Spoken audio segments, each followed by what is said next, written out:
did some of the reading and I saw some of the pictures, and I do know that at the end of the 18th century and the beginning of the 19th century, it was a custom in this country to have death photography. You took pictures of your dead loved ones and you dressed them up in clothing and you tried to make them appear as they did in life and take that final photograph. Sometimes they would be seated in a chair or perhaps on a couch or a sofa. Other times they would be standing up, using a rod in the back that helps them to stand. Sometimes the eyes would be open, sometimes closed, depending on the wishes of the family.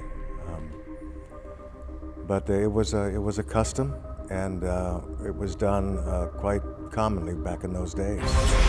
Before I did the film, I was aware of Victorian death photography, not as aware, obviously, as I am now.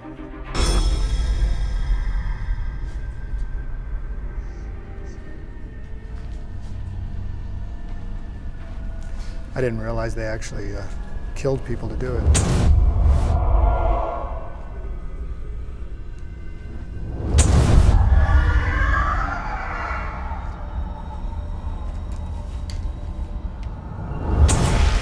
No, but I certainly was aware of it because, you know, we've seen photographs from that period where they shot they'll shoot some bad guy and then they prop him up in the town square and take a picture and people stand around with him. So that tradition I was aware of.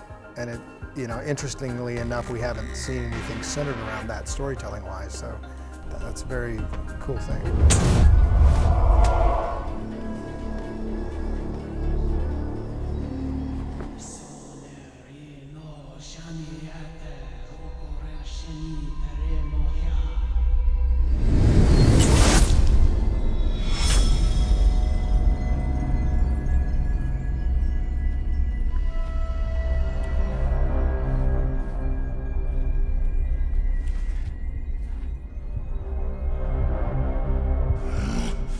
You're gonna ruin your portrait! I think we can fix that. Well, one of the things that I latched onto with the script early on was his vision. Brandon is a photographer, and he sees the world as a spectator. And this comes from very early on, and it's also hereditary for him. He sees the world, and when he's looking at it, he looks at it almost as an observer. So in a certain sense, there's a slight detachment for him. And part of the story in this is Brandon being drawn out of his detachment, out of his almost fears of the real world, and being drawn into being forced to take action.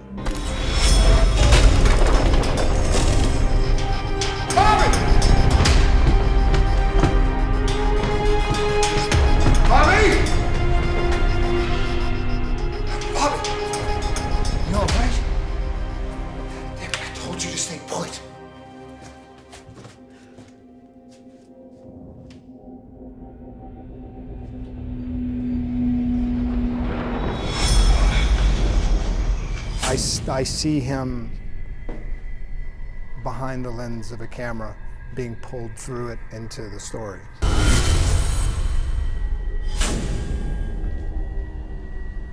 Bobby!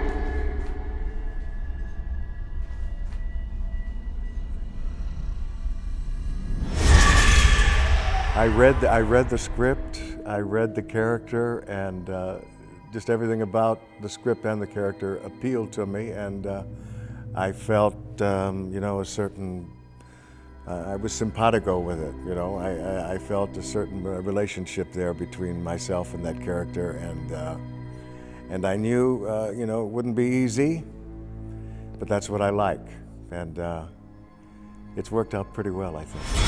He's coming, boy! He's coming! You're a pretty one, aren't you, huh? Oh, lovely to see you again, my dear.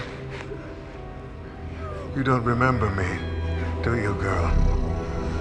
You are my greatest masterpiece.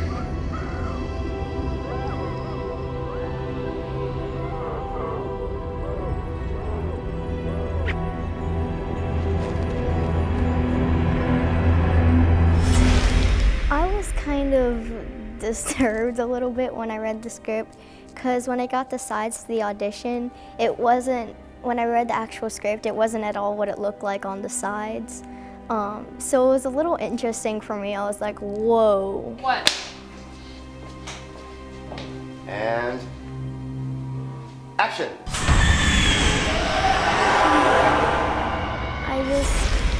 I tried to make myself be like someone else. Like imagine what it would be like to be stuck in a world, like not knowing if I was dead or alive.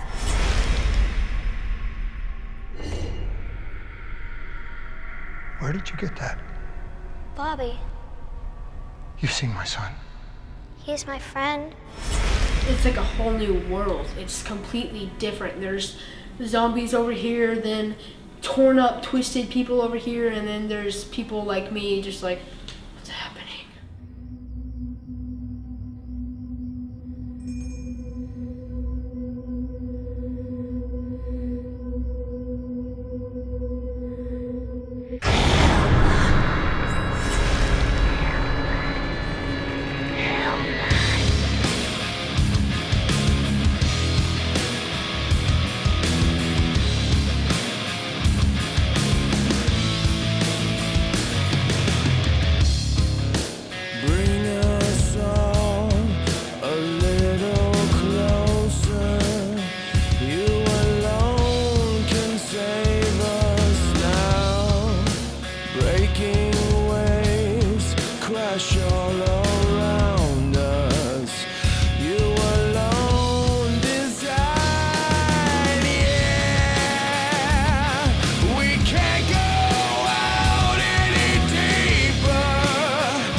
They're just amazing, man. I don't even know what to say about them.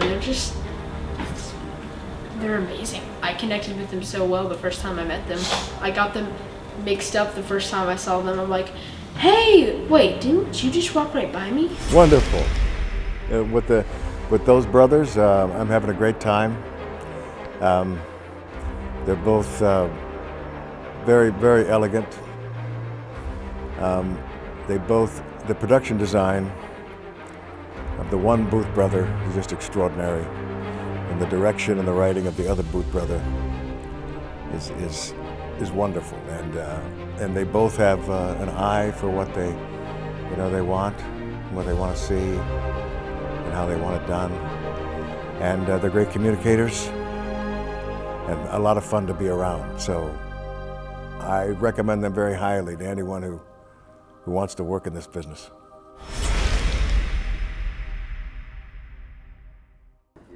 Well, that's, we still have another week. That's why we're doing this now. We'll do it now, because at the end, what's that cloud of dust? That's the Booth brothers getting away from Ben Browder.